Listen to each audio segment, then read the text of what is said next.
Uganda, my mama, land of wonders. Obulungi, abibila nyanja n'ensozi, they're in the Pearl of Africa. Obulungi bwa Uganda, ekula ekitiisa Pearl of Africa. Yandibele niyalyeno. Yes, I want to greet all our viewers of the YouTube channel KAIJA, who watch every day, every time. I'm aware many even repeat the video. I want to greet our fellow captives. I want to greet all Ugandans all over, all Africans, because I realize that my audience is above Uganda.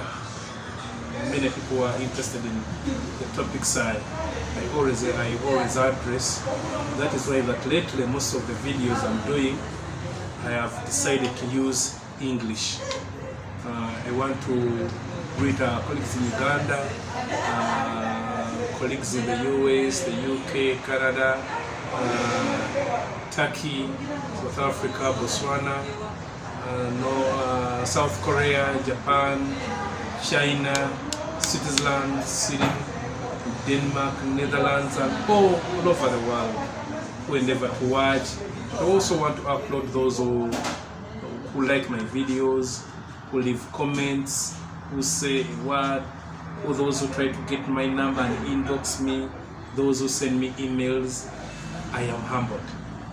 And I always want to address those issues that you keep raising. Keep bringing in the issues.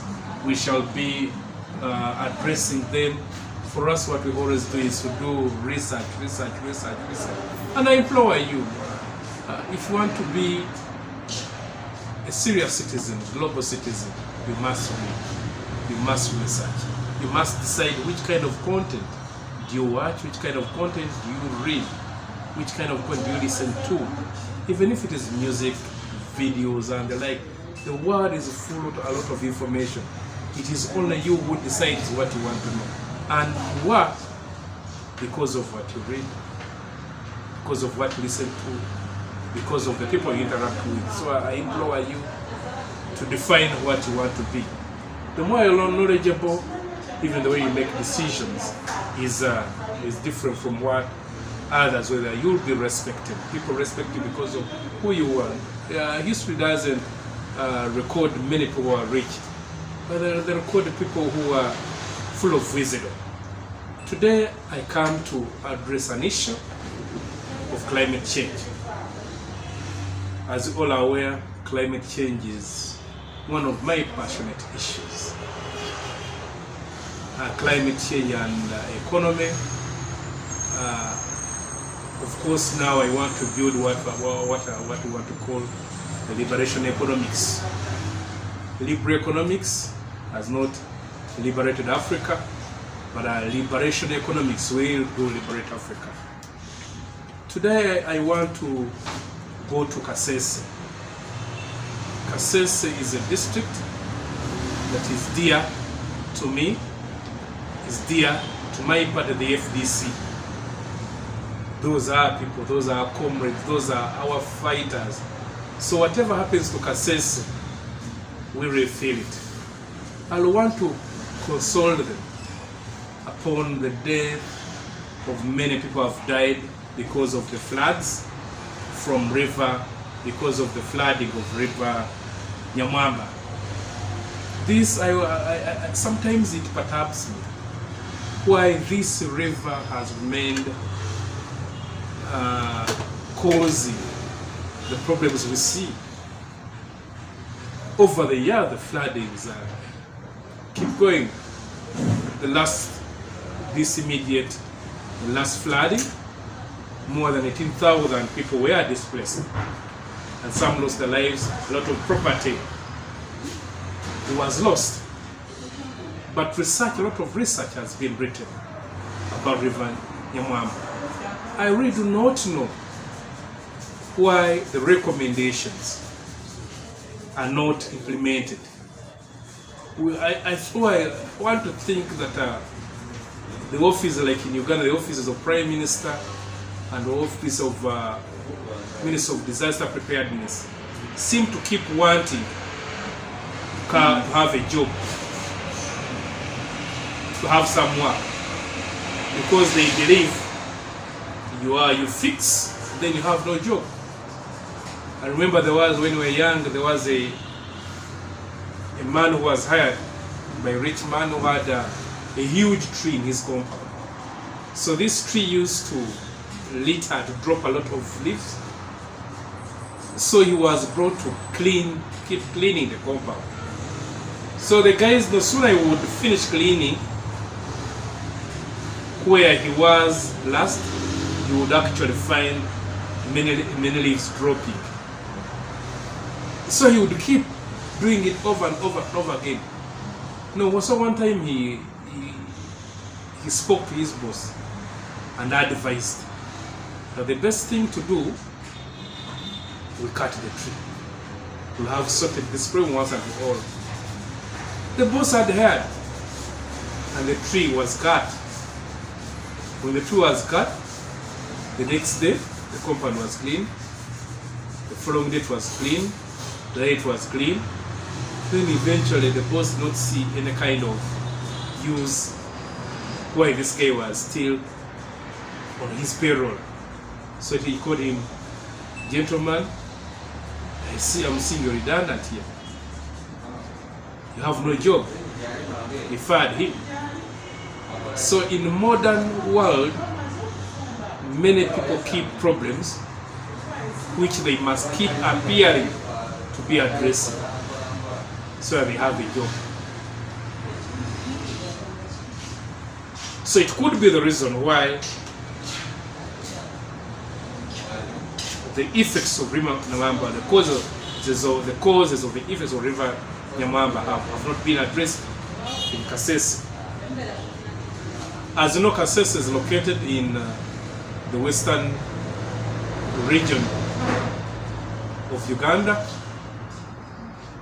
You pass through Mitiana Road,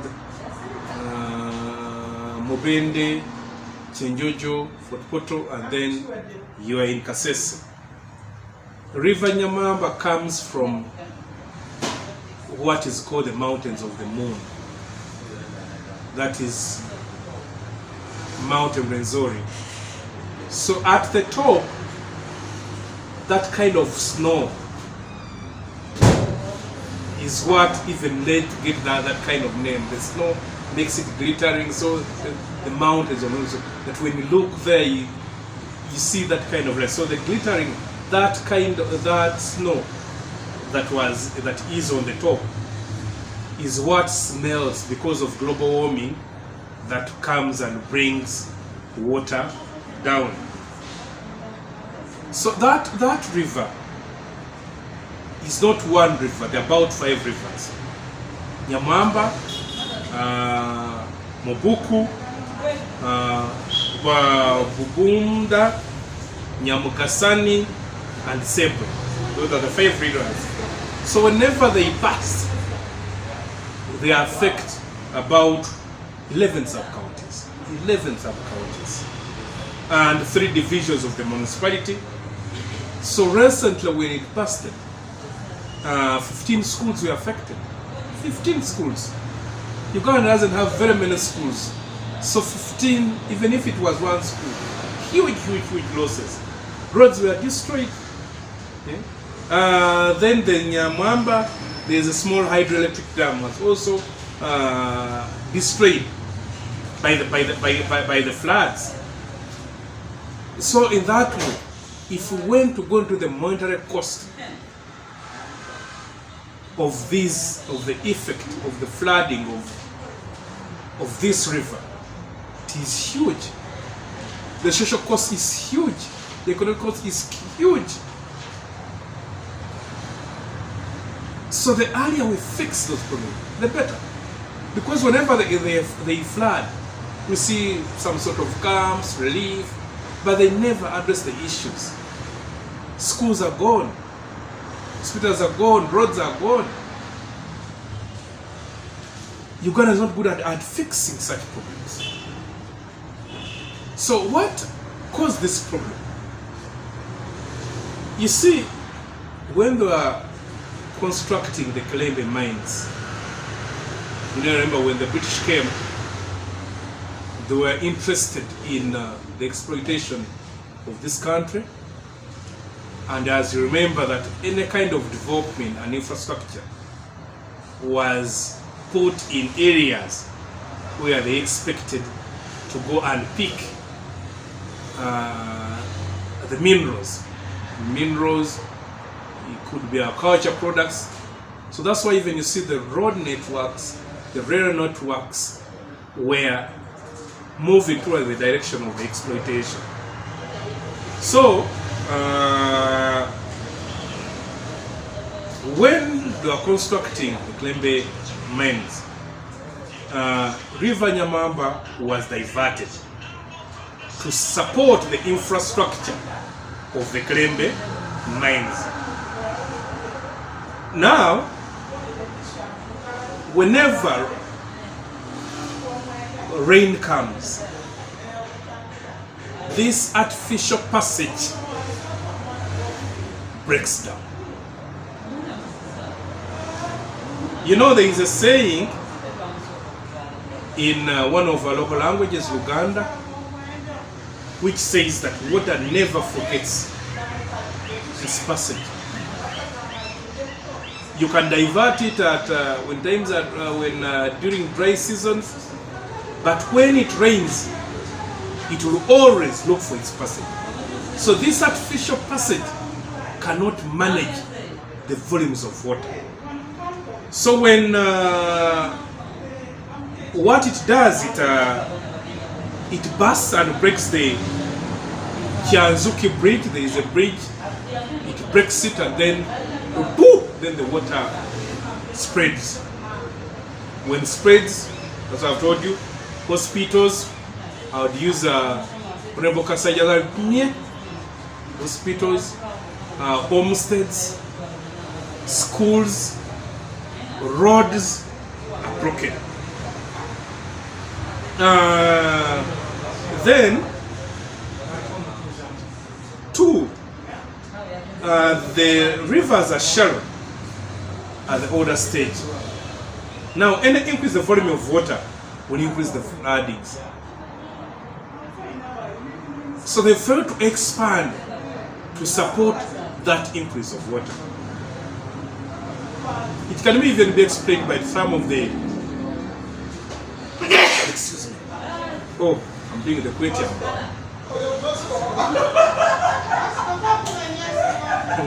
So, when that kind of passage, when the water increases, you've seen in Kampala, because of the narrow drainage system, when rain comes and the floods come, you see they break them and then they flood, you see the roads. So this is what happens. The rivers, the passages, those other passages were narrow. So now when this water comes, it is too much for them to handle. Then what we would call like the leftover, or what we would say, now the water vomits. As it vomits, it sprinkles on the schools, sprinkles on the roads, sprinkles on the dams, and we see people losing their lives, losing their property,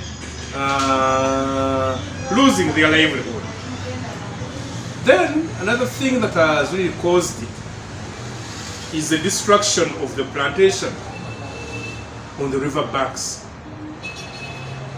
You know what has always held, you remember those who did science, even just in primary, they will tell you that how do you stop soil erosion? You plant grass and the like, or have vegetation to stop it. Yeah. So because of like some human activity, that kind of those kind of vegetation have been removed because of human activity. So in that way, water comes and finds a plain surface, and then it starts running. When it runs, then you see that kind of destruction.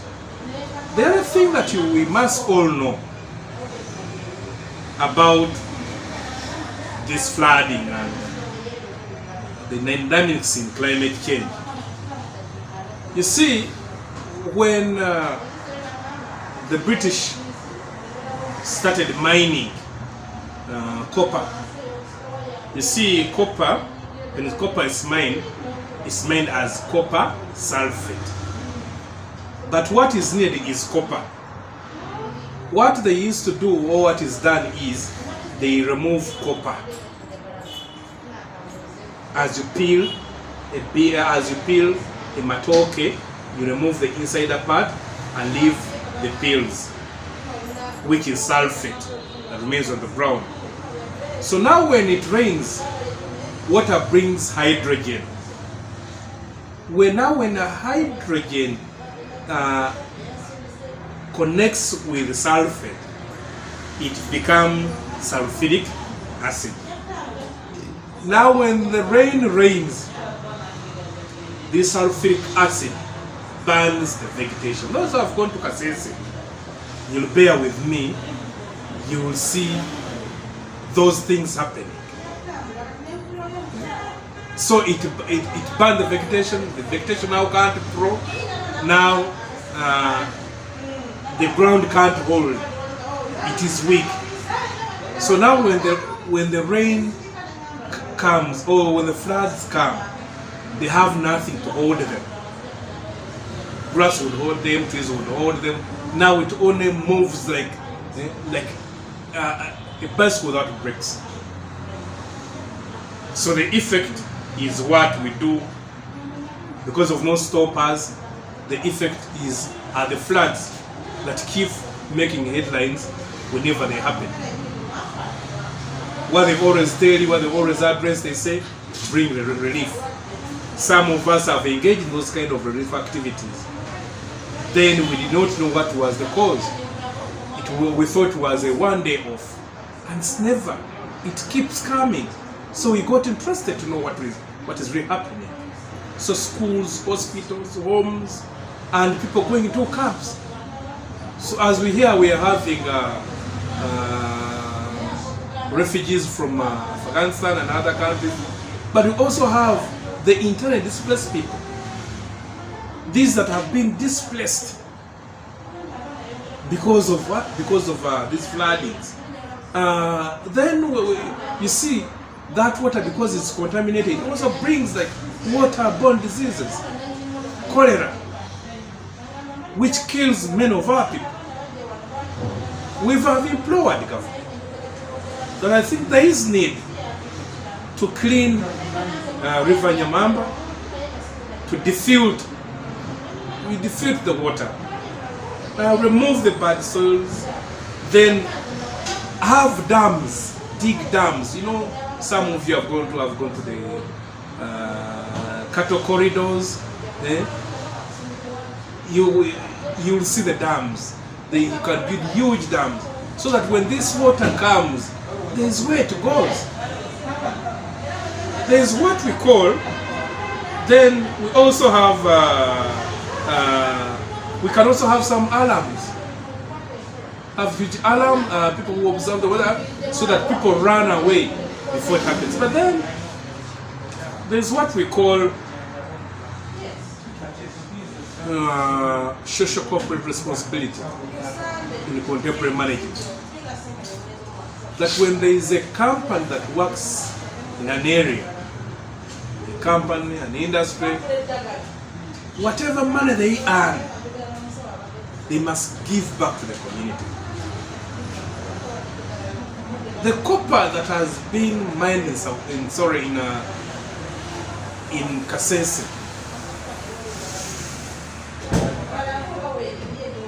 is amount to huge millions of dollars. But when you go to KASESE, you don't see what has been put in KASESE as a return. To say the communities that own that should, who called the KASESE their mother, should have benefited. Because if some of the money had been taken, they would actually have the dams I've talked about, try to resettle people to areas that we know cannot be affected by these dams, by these floods. resorted them, build them houses. You can, put a new, actually even a model settlement. People have homes there, people have hospitals there, people have schools there, people have good roads there. It even gives government a chance to build this country. This government has lived in what we call a laissez-faire kind of mode, where they think that development of this country must be private sector led. That was wrong. Government must take the lead in development. Like for us in the FDC, we had even had a proposal in our manifesto. We are saying that government must engage in those huge projects, invest in them, start them. As they complete them, they invite Ugandans to buy shares. Even that would help to improve the stock exchange market in this country. So in such a situation, this must be a ringer to those who plan for this country. Because you cannot keep having people die day in, day out. We just can't. We can't keep people as refugees every year. Every year it will keep happening. So there must be a permanent solution. We must not keep a problem because some Ugandans or some people benefit from the problem. A government is seen at that level at which it can solve the problems of its people. So we want to consult with the people of KASESE. We want to implore the leaders in KASESE who might watch this video to even put up an independent team to do the research. For me, I'm only giving you some tips to do the research on this problem, provide solutions, and then embark on the road of solving the problem. KASESE has a park. So it is a center of tourism. But now a tourist will be scared to go to KASESE. Because when floods come, they even attack a moving car. Someone says, I might put KASESE on a bad day, and then the floods attack, and we are finished. So those are when somebody is ready, because those who come to tour countries, what they do is they go to Google and see what this country looks like, what is the environment, how are the people, what kind of dangers are there. Now when people are told there is a danger, that tells you there will be a period when you can't host tourists and you are losing. I went to Zimbabwe some years back and visited the Victoria Falls. Can you imagine Victoria Falls? It is a complete, it's even called Victoria District. It has an airport. When you go to Harare, there is a plane that goes there twice a day, from Harare to Victoria, and it's full of tourists. Now the airport at Victoria Airport, that one when you fly, you just leave the country. They have good roads, good infrastructure. Now it tells you of a country that wants to reap from tourism. The roads are good, the communities are good, they are enlightened, everybody can speak English, can speak to you, and the people now feel that they benefit from the tourism. So if we want to benefit from the tourism that is in KASESE, there must be social corporate responsibility to take back some monies to come and save our people. This century is a century of knowledge. It is knowledge-based. It is not the center of assumption. And the good thing is, today's solutions are all over. You may not even need to reinvent the wheel. You see how others did it, and then you do it. I want to say thank you to those who are viewing this video. I request you that you share it so that even those responsible can view it, share it to our people so that they demand for services, so that they are not hoodwinked to think that what you see is an accident. It's not an accident. It was an accident then when knowledge was limited. It can't be an accident today because the causes are known, the effects are known, and the solutions are known. Thank you so much. God bless you.